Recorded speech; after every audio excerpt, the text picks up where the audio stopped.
The Most Annoying Infestation. Written by Okahound. Something was scritching and scratching in the kitchen. Rainbow could hear it. The third time she heard it in just a couple of days. It was official. Something had infested her house. She tossed her half-eaten bag of carrot chips to the floor and hopped off her couch. Someone's for relaxing. Instead, she go give Twilight a piece of her mind. Rainbow didn't waste any time. Wasting time wasn't her style. She was almost running by the time that she passed through the doorway, and she sprang into flight as soon as she was outside. Twilight's castle wasn't that far, and the crystalline monstrosity in the edge of town was impossible to miss. Twilight was usually so good with magic. Why had her pest control spell stopped working? It wasn't like Rainbow got many rats or anything. A sky house was a good defense against that, but it wasn't a perfect defense. Had Twilight just pretended to cast a spell and now it was just the first time something got all the way up to Rainbow's house? Why couldn't Twilight just do what she said what she was going to do? Fluttershy might have seemed more like an obvious choice for pest control, but Rainbow had seen Fluttershy's pest control methods. If the way she handled the bats at Sweet Apple Acres was any indication, she'd probably end up setting a part of Rainbow's house aside as a nature preserve. Rainbow would destroy her house and build a new one. Cloud architecture was pretty easy, before she allowed herself to give up part of her home to some dumb critters. She landed right on the balcony of Twilight's private chambers near the top of the castle. Rainbow wasn't the type to bother flying all the way down to the base, and then having to climb all those infernal stairs just to get back up here. "Twilight!" she yelled out, as soon as she settled down. "Twilight? Where are you?" A confused and sleepy-sounding bleat came from the inside. Assuming that meant, "Come inside, Rainbow Dash," she trotted in through the open glass doors, which led to Twilight's bedroom. "Huh? Rainbow? What?" Twilight was in her opulently big bed, sitting propped up with a fur hoof while she rubbed one of her eyes. That gave Rainbow a bit of a pause. "Hey, why are you sleeping? It's like 3 in the afternoon. That's my thing." Twilight shook her head violently, which seemed to clear her thinking a bit. "Oh, you know, all-night study sessions have to be paid for sooner or later." She stared at Rainbow for a moment. "So, what's the big problem?" "The big problem is that your anti-pest spell on my house doesn't even work." "Don't be ridiculous. I learned that spell when I was only 6 years old, and it's never failed yet." Rainbow stomped a hoof down on the crystal floor. "Well, it failed now, and what are you going to do about it?" With an elaborate sigh, Twilight rose up out of her bed. She hopped down onto the floor, and then she stretched her back for a very long time. "I'm going to fly over to your house and show you that that spell is still in place, and it's working perfectly, of course." Whatever. Close enough. As long as she was coming, it would work. Twilight would find out just how much her spell wasn't working when they arrived. Rainbow led her friend back out to the balcony and prepared for takeoff. Twilight stretched her wings out. "At least this time, I don't have to take the balloon." They took flight, Rainbow leading the way to her house since Twilight might not know where the slowly drifting thing was at the moment. The moment they sat down on Rainbow's fluffy front porch, Twilight's horn glowed for a brief moment. "Uh-huh," Twilight said. "The spell is still in place, and working perfectly." "No, it isn't," Rainbow insisted. "Rainbow, trust me. I can see the magic lines as easily as I can see you, and they're perfect. Just because you can't see them doesn't mean they aren't there." Rainbow groaned. "No, you got to believe me. My house is totally infested." Twilight was silent for a long moment, looking at Rainbow as if Rainbow were the pest. But eventually, she shrugged. "All right, Rainbow. I'm going to trust you enough to go in and take a look. But this had better not be some kind of prank. That would have to be good enough." Rainbow led Twilight inside, then stopped and listened. Rainbow?" "Shh." Rainbow put a hoof over Twilight's mouth. "Just be quiet and listen. I'm sure we'll hear it soon." After a few more moments, Twilight shoved Rainbow's hoof away. "I need my sleep, okay? I'm not going to stand around here all day Waiting to hear some rats that can't be here because of my spell, and doubtly can't be here because rats can't fly. No, she had to stay and see. She just had to. Rainbow glanced around the room, looking for some evidence of her pests. Her eyes were caught on a bag of chips she left by the couch, and that gave her an idea. I know! Come on! She ran off toward the kitchen without any further explanation. Twilight followed, albeit much more slowly. Did you catch it? She asked. No, but...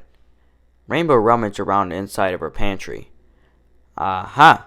She pulled out a box of Applejack's breakfast cereal. Twilight raised one eyebrow. Your house had been infested by the Apple family product placement? No! Look! Rainbow used a wingtip to point out the lower corner of the box. It had been chewed clean through, and some of the cereal was threatening to fall out through the hole. Twilight took a close look. Huh. She looked at it some more. Well, I guess you do have some kind of infestation. If you do, it must be something magic resistant. She grimaced. And that's not a good sign. Rainbow cringed at the thought of what kind of strange creatures might have invaded her house. Wasn't Ponyville's monster invasion problem bad enough without some strange magic-resistant pests invading her own home? Well, how do you get rid of them? Come on! Well, there is one other spell I know for getting rid of pests. It works in a much less elegant way, you see. It causes high-amplitude ultrasonic sound waves set up in a cascading harmonic dissonance as an area deterrent. Rainbow stared blankly at her. It drives them out with loud sounds they can hear, but you can't. Oh, that did sound like a good idea. Okay, go for it. Twilight's horn lit up again. Okay, here it goes. Rainbow thought she might have heard a tiny high-pitched whine. Maybe. It was so quiet she couldn't be sure. She wasn't just imagining it. It did seem to grow a little louder when Twilight's horn flared brighter. But she might have just been imagining that too. Something clanged and clattered under the sink. Then a loud squeaking sound and a thud. There! Rainbow shouted, pointing out where the noises came from. The two of them stared at the little cloud-built cabinet under the sink, watching it intently. In a splash of a cloud, something dark and way too big jumped out of there. Shrieking the whole way, it darted across the kitchen and shot into Rainbow's living room. You can let go of me now, Rainbow. Rainbow peered herself away from Twilight, struggling to maintain her bearing. Okay, sure. Just wanted to make sure you were safe and all. She glanced away, doing her best to look nonchalant while still keeping an eye on where that thing had gone. That was some rat, huh? I don't think it was a rat, Twilight said. Her horn was still glowing. Come on, let's track it down. Suppressing a shudder at the thought of confronting that thing again, Rainbow followed Twilight into the living room. Where was it? Rainbow couldn't see the thing at all. Had it run out the front door? Even if it had, there was nowhere it could go. Unless it could fly, it would be struck by her front porch. Not a pleasant thought. Maybe she should have gotten Fluttershy to come and catch it for her. Watching the area around her warily, Rainbow flew up into the middle of the room, safely away from the floor. That thing had been all dark and furry, and easily as big as a dog, and it was somehow resistant to magic, so it was probably some kind of evil monster from the Everfree Forest. Rainbow did not want that thing getting anywhere near her until she knew exactly what it was, and she probably didn't want it near her even after that. It must be around here somewhere, Twilight said. I'll just increase the power a little. Her horn glowed again, even brighter. The thing dashed out again, popping out from behind the couch. It squealed and ran in circles in the middle of the room, screeching like a banshee the whole time. Rainbow flew a little higher to get away from it, but then it took off too! It jumped into the air on bat wings, circling crazily up toward Rainbow. Twilight? Rainbow was about ready to punch a hole through her own walls to get out of there. Wait, Twilight replied, barely audible over the thing's screeching. I think that might be a... She stopped her spell, and the glow in her horn died away. The thing's squealing died away with it. though it still circled around Rainbow menacingly, until Twilight took a step closer. Then it darted behind Rainbow, keeping her in between itself and Twilight. Rainbow froze, still hovering in midair. She could feel it there. It's behind me, isn't it? Relax. I think it's a... Twilight craned her neck to the side to get a glimpse of it around Rainbow. Yup, definitely. It's a Bat Pony colt. Rainbow steeled her nerve and glanced behind her. There it was, flying in place right behind her. His slitted eyes were huge and reddish pink. His coat and big tufted ears were dark gray, and his mane was a lighter gray. And he looked back at her with a fanged grimace of terror. Rainbow blinked at the young pony. Oh, it was just a pony. A scary kind of pony, sure, but still a pony. And a young one at that. He was probably perfectly safe. She allowed herself to relax a little and settled down onto the floor. The colt came down with her, still keeping her exactly between him and Twilight. Hi, Twilight said, trying to walk around Rainbow to look at him. I'm Princess Twilight Sparkle. Don't be afraid. But the little guy was scared. As Twilight circled around Rainbow, he also circled, staying as hidden as he could and cowering behind Rainbow. As he came around the front of Rainbow, she began to feel a little sorry for him. She glared at Twilight over her shoulder. Hey, cut it out. He's scared of you. Twilight stopped moving, and so did the colt. So that's why my pest control spell wasn't keeping your pest out. It's specifically designed to not target any type of ponies. Why was he running around so crazy like if your spells don't affect him? The pest control spell doesn't affect him. The ultrasonic spell, though, that would affect a bat pony. Bat ponies have much wider hearing range than we do, and he would be able to easily hear that sound. She paused for a moment. Sorry, little one. I didn't mean to hurt you.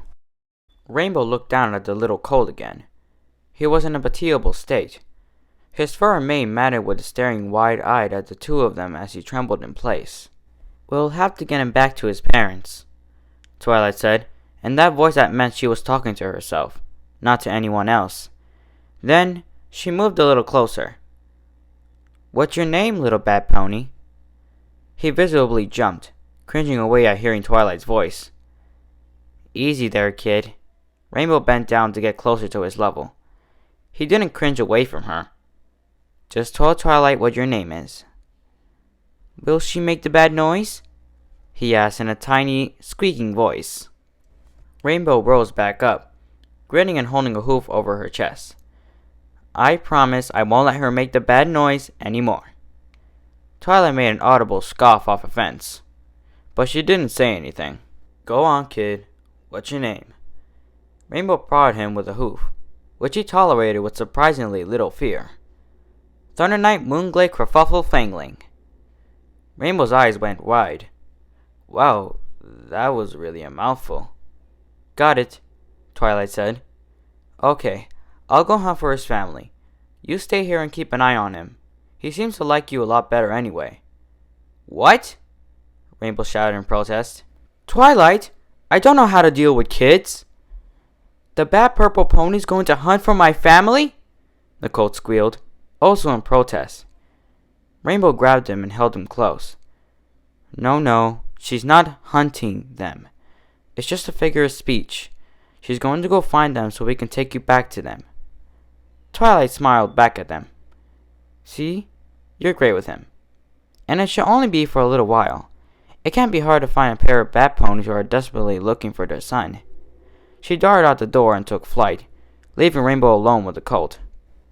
I don't want to go back to Mommy and Daddy. Why not? Now that Twilight was gone, the colt began to show a little bit of emotion besides raw fear. He cringed into the most woebegone look of self-pity she had ever seen. They said I can't have any bad treats. For a whole week! Rainbow kept herself from laughing. Just barely. Wow. What did you do to deserve that? They think I stole Mommy's secret stash of bad treats. But I didn't. It was my sister. But they didn't believe me. And they said I couldn't have any for a whole week. And it's so unfair. So I ran away. Wow, that's harsh. Rainbow struggled to remember, but after a moment, she gave it up on a lost cause. What was your name again? Thunder Knight Moonglade Kerfuffle Fangling. Rainbow stared at him, blinking. She still couldn't remember all of it. I'm just going to call you Batty, okay? When he didn't respond, she continued. Well, Batty, that is a really bum deal you got. But don't you think that you might be overreacting a little by running away? A whole week, he insisted. Okay. Rainbow shook her head, but couldn't help but feel a little glimmer of admiration for the kid. After all, she was a fan of extreme reactions. So, I guess we got a little more time before Twilight gets back. She's coming back? The little bat pony squeaked in terror. A long, never-ending, ear-bleeding squeal. Shush. Rainbow held her hoof over the kid's mouth. Jeez, don't do that. I won't let her touch you, or make bad sounds, or do anything. Okay? The cub looked up at her for a moment. His eyes were way bigger and way cuter than it had any right being. Eventually, he nodded. She released his mouth, bracing herself for another scream. But it didn't come. Instead, he jumped forward and hugged her chest. Blue Mommy is the best mommy! Rainbow shoved him away and jumped back. Her wings flared out. Whoa. I am not your mom. He deflated, slumping down and staring at the cloudy floor. His leathery wings hung limply at his sides. Immediately feeling like the most heartless pony who ever lived, Rainbow stepped back up to him and patted him on the back. It's okay. I still like you and all. Just take it a bit slower on the whole mom thing. Okay? Internally, she kicked herself. Why did she have to be so bad at saying this kind of stuff? Maybe she really shouldn't have gone for Fluttershy. Fluttershy would have known what to do and what to say to make the kid feel good again. What would Fluttershy do? Rainbow thought about it for a moment. So, you hungry? He looked up at her and his eyes lit up. Literally, they seemed to flash at her as he reflected her skylight. You have bad treats? No. Rainbow winced at what that word did to the little colt. Why did this have to be so hard? But I do have some cereal and stuff. Smiling a little again, but not as broadly as before, he ran off toward the kitchen, then looked back at her to see if she was following. Yeah. She shook her head. You already know where the food is, don't you? Come on. Let's show you the right way to open a cereal box. Once there, she poured him a bowl of cereal and set it onto the table. He watched everything she did with a wide-eyed curiosity. You could sit down. Just let me get the milk out. Rainbow headed over to the side of the kitchen and reached inside her little snow cloud, rummaging around it inside with her hoof. No, that wasn't it. Not that either. And that. What was that doing in there? Finally, she found the carton and pulled it out. When she opened it, she gave it a sniff. She didn't use it very often herself, after all. Yeah, it didn't smell fresh, and there was some slight odor to it.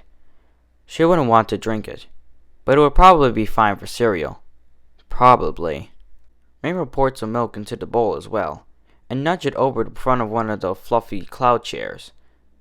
Come on, kid. Take a seat. Still eyeing her cautiously, he hopped up to the seat, which was quite a leap for his little body. Once there, he could stand on his hind legs and brace his front hooves against the compressed cloud tabletop, and just barely reaching the bowl, he sniffed at it. It doesn't smell like bad treats. It isn't bad treats. It was a struggle to hold her in expiration inside. It's cereal. What's cereal?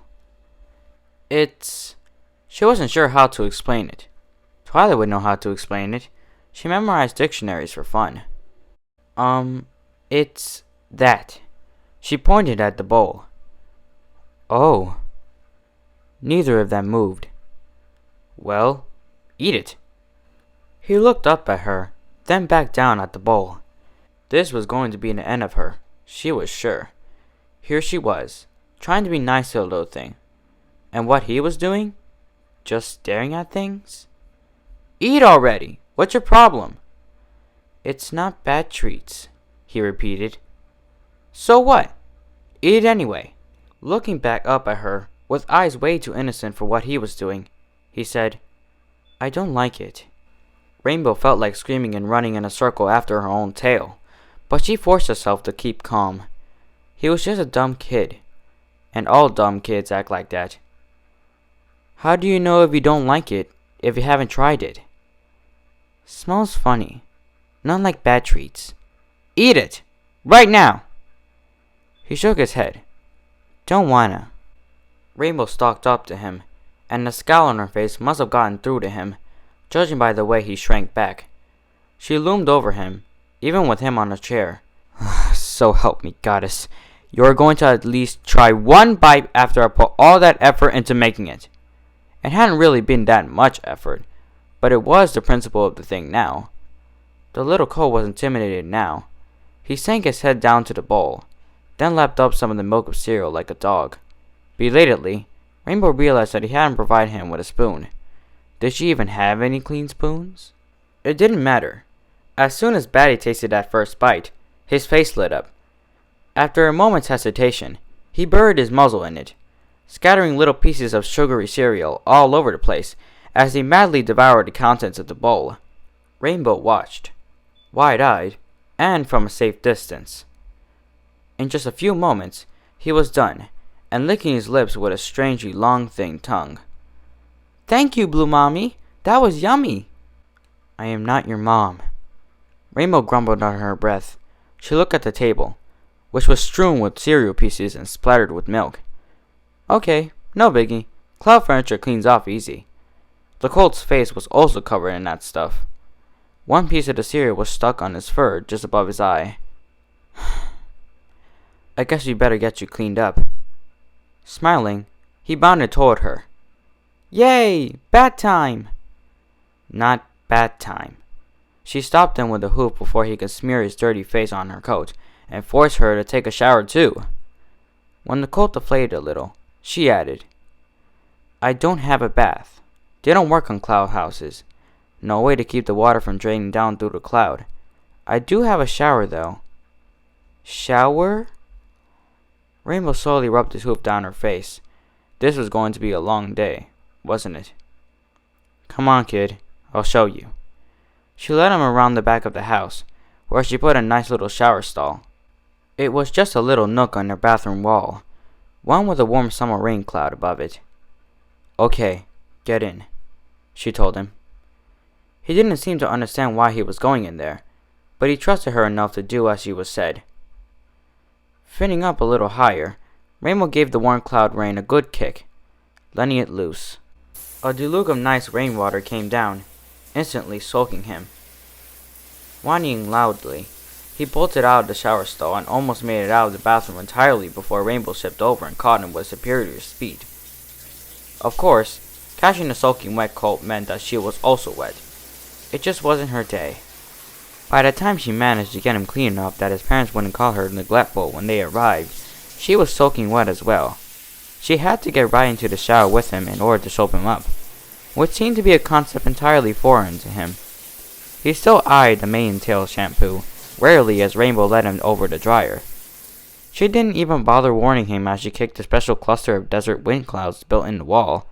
She figured that she had to run and catch him anyway when he started spewing out hot, dry air, so why bother explaining it? He didn't run, though. Instead, he flared out his leathery little wings, and bared his fangs, and leaned onto the drying gale, apparently fearless and ready to take on anything.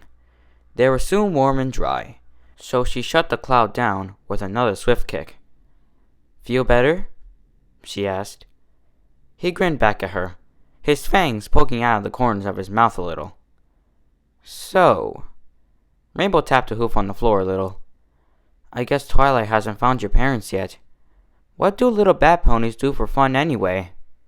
Batty instantly darted off back toward her living room, disappearing around the corner of the bathroom door.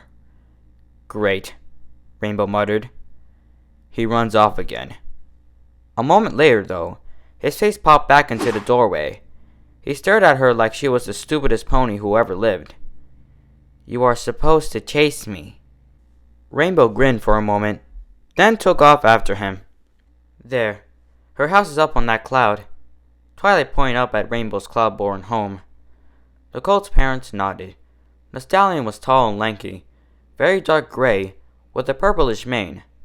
The mother was much smaller, much lighter colored, with a dark bluish mane. "Well, let's go," the mare said. Twilight flew up to Rainbow's front porch, leading the two bat ponies along behind her. She felt a little bad about dumping the responsibility of taking care of the colt on Rainbow, but it hadn't taken that long to find his parents.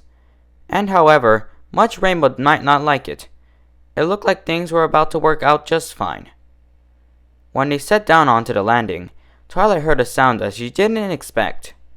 Giggling and laughter echoed through the house, along with a trump of hooves and the flapping of wings. She heard Rainbow shout something, and then a little high-pitched squeal that must have come from the colt. Twilight glanced at the colt's parents, then looked through the window with them. Rainbow darted past, zigzagging around her couch before zooming off into the kitchen. "You can't get me," she shouted, laughing. The bat pony colt was hot on her tail, leaping across the fluffy furniture and actually punching straight through the cloud wall into the kitchen. Rainbow squealed when that happened. "Hey, that's cheating." "Got you." The little colt darted out of the kitchen and abruptly dropped to the side, just in time to dodge rainbow-colored Blur. Twilight looked back at the two bat pony parents, biting her lip for a moment.